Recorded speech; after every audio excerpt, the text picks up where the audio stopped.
જય શ્રી કૃષ્ણ મિત્રો, આ અધિક માસ ચાલી રહ્યો છે.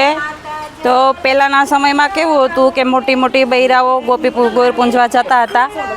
તો એને ખ્યાલ હતો કે કઈ રીતે ગોરમાની પૂજા કરવી અને કેવી રીતે અપર મહિનાનું વ્રત કરવું. તો આ મહિનો આખો મહિનો આપણે એકટાણા કરીને વ્રત કરી શકીએ છીએ.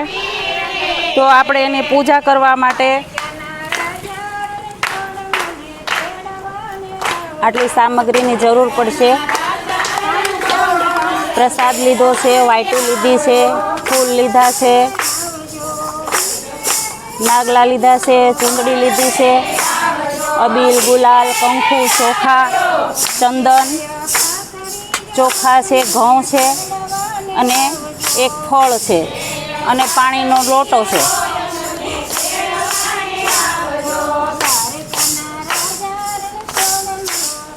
અને આ દડી લેવાની છે જે માતાજીને અહીંયા પૂજા ચડાવવામાં આવે છે તે.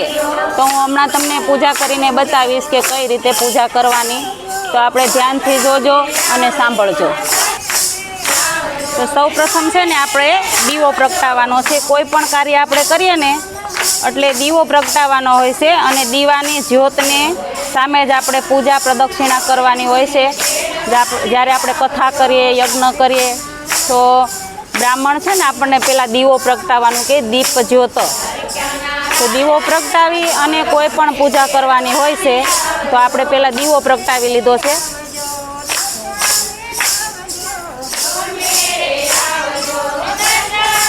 હવે આપણે આપણી પૂજા શરૂ કરીશું. તો પૂજા કરવામાં સૌ પ્રથમ છે ને પહેલાં આપણે નાગલા ચડાવીશું.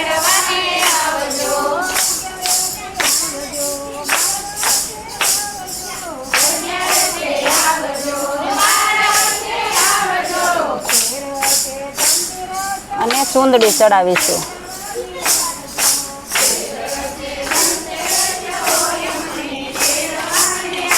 પછી આપણે ફૂલ ચડાવીશું.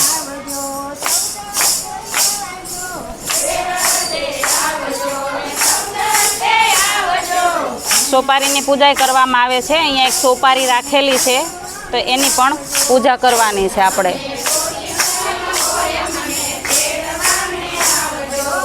આપણે કંકુ ચડાવીશું, અબીલ ગુલાલ ચડાવીશું.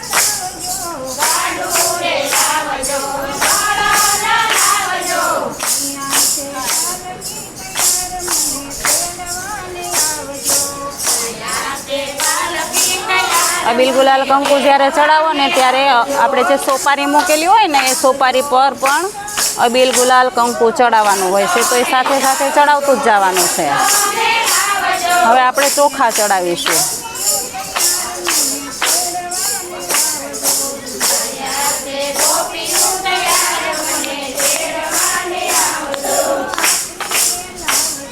હવે જે આપણે જનોઈ લઈ આવ્યા છીએ ને એ જનોઈના આપણે 4 આટા વાઢવાના છે.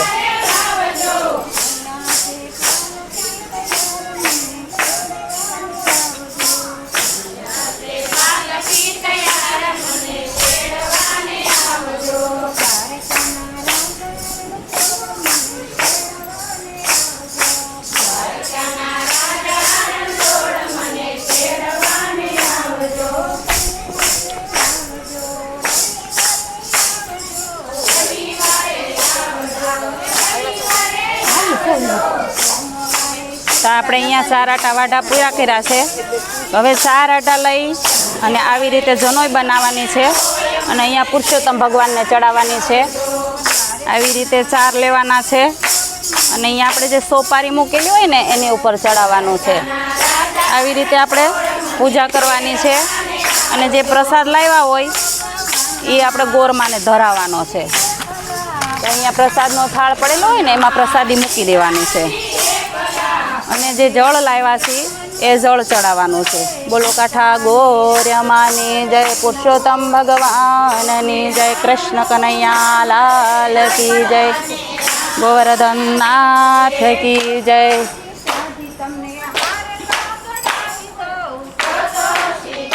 આપણે ગોરમાં પૂંજી લઈને પછી ખેતર વાહવાનું પણ મહત્ત્વ હોય છે. તો આપણે આપણું અહીંયા ખેતર એક બનાવવાનું છે અને એને આવી રીતે જનોઈથી આપણો સ્થાપન કરવાનું છે કે આ આપણું છે એમ. પછી એના પર પણ અબીલ ગુલાલ કંકુ છાંટવાનું છે.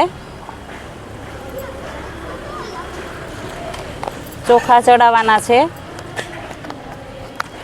આમાં એવું હોય છે 30 દિવસ માટે જે આપણે આપણું ખેતર કર્યું હોય ને એ જ ખેતર રાખવાનું હોય એવું હોય છે. આમાં આપણે પાણી છાંટી દીધું છે. પછી આમાં ગીત પણ ગાવાનું હોય છે.